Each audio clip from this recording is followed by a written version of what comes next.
What is going on, guys? It is Wrestlelamia here, back with some more news. Join us now as we look at the wildest news stories and rumors you need to know, including AJ Styles is injured as a referee threw up the dreaded X sign, Bray Wyatt breaks a finger, is WWE creating a new championship for Raw, is Judgment Day moving to SmackDown, and much more. Be sure to subscribe and hit that notification bell for daily wrestling videos, and follow us on Facebook for exclusive lists. Also check out our new channel, Wrestlelamia Shorts. And now let's see the intro and get straight into our first story. Our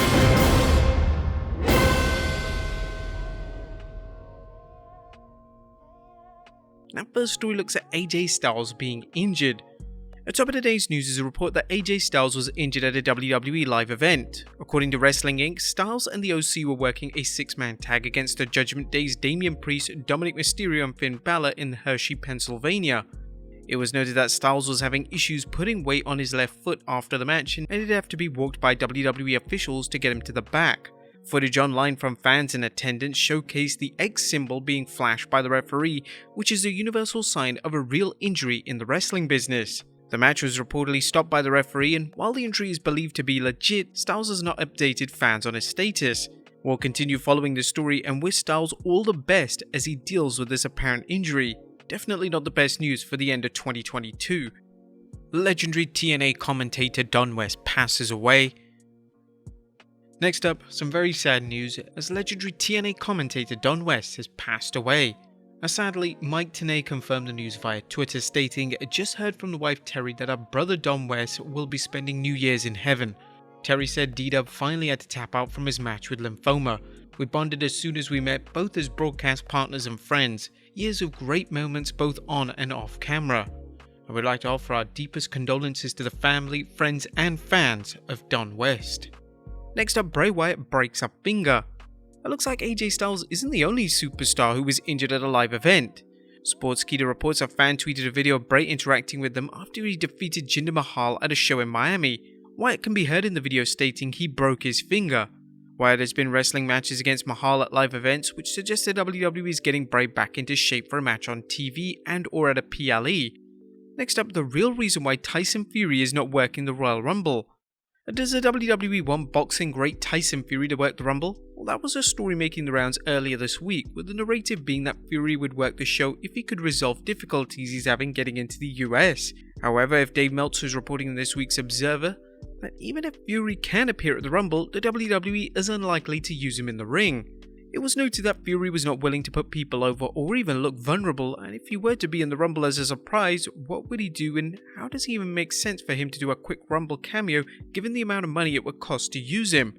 This is quite the change from the story earlier this week where WWE officials were reportedly eager to bring Fury in for any type of appearance. Next up, WWE creating a new championship.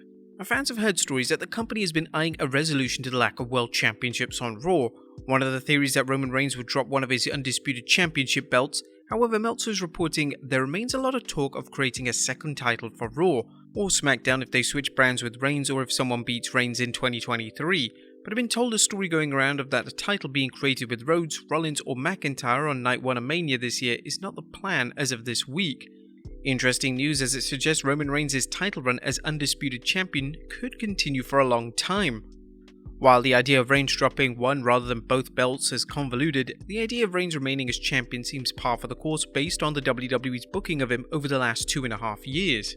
Next up, the real reason Dragon Lee signed with the WWE.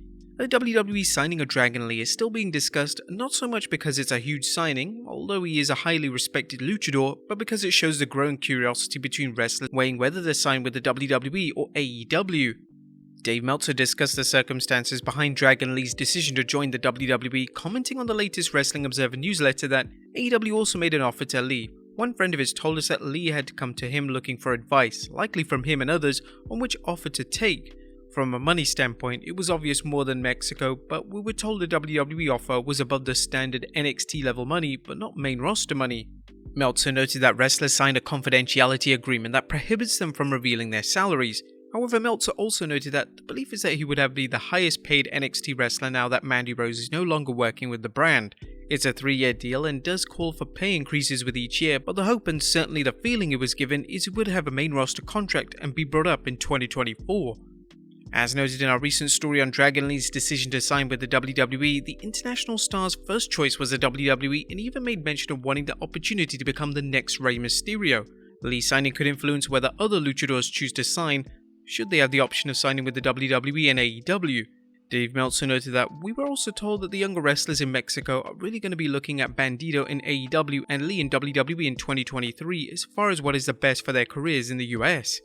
It's difficult to think of any luchadors who have fared well in the WWE other than Rey Mysterio. As for AEW, the only luchadors who have broken out are Death Triangle. Next up, a big rumor is WWE could be moving Judgment Day to SmackDown. Another interesting rumor concerning SmackDown, as Zero News is reporting, there's been small talk of sending Judgment Day to SmackDown in the draft when it happens. The brand will be heavily switched about, but the talks of SmackDown will stay very stable heavy as the Bloodlines run is not done yet. The WWE has done a complete 180 on booking factions following Triple H taking over creative. This has led to some exciting feuds between the factions. The only downside is that the WWE's overbooking of the Bloodline, i.e. having them destroy any or all opposition, could lead to the WWE making their opponents look weak. The Judgment Day is one of the best WWE factions right now, and it would be foolish to job them out to the Bloodline.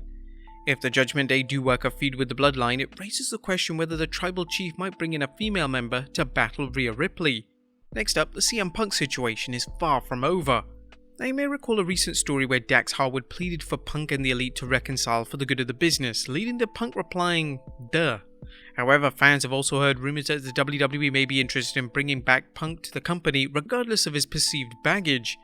While this speculation is interesting, Meltzer recently commented on the Wrestling Observer Radio that the Tony Khan is months away from having to make a decision on Punk's status. Meanwhile, Dave Meltzer is reporting that a Punk return is a delicate matter due to the backstage politics. Several of the top guys, Chris Jericho being among them, told the rest of the locker room that they make sure Punk wasn't brought back. The last thing AEW needs is a repeat of its locker room problems from earlier this year. And at the same time, Tony Khan may feel he has to do what's best for business and downplay or even ignore complaints about Punk. Meltzer speculated on scenarios for Punk returning to AEW, saying, "I think a lot depends on where business is in about 5 or 6 months when Punk viably could be back. If business is bad, the odds of Khan wanting him back are higher, especially with this being a contract year. If business is strong and they look to be getting a big increase in talks, the situation becomes very different." Now we believe Khan may be waiting for Punk to be cleared to compete before he decides whether to keep him around. Releasing him while he's injured would be a bad move by AEW as it could open the door for a lawsuit. It's unknown whether Khan feels there's a chance of doing business with Punk, but if that's the case, letting all the parties involved cool off may not be a bad thing. There's also the possibility that Khan is content paying Punk and keeping him from jumping to the WWE, especially with WrestleMania approaching. And finally, Sting talks retirement. Last but not least, an interesting interview over at The Ringer as Sting hints at a retirement storyline.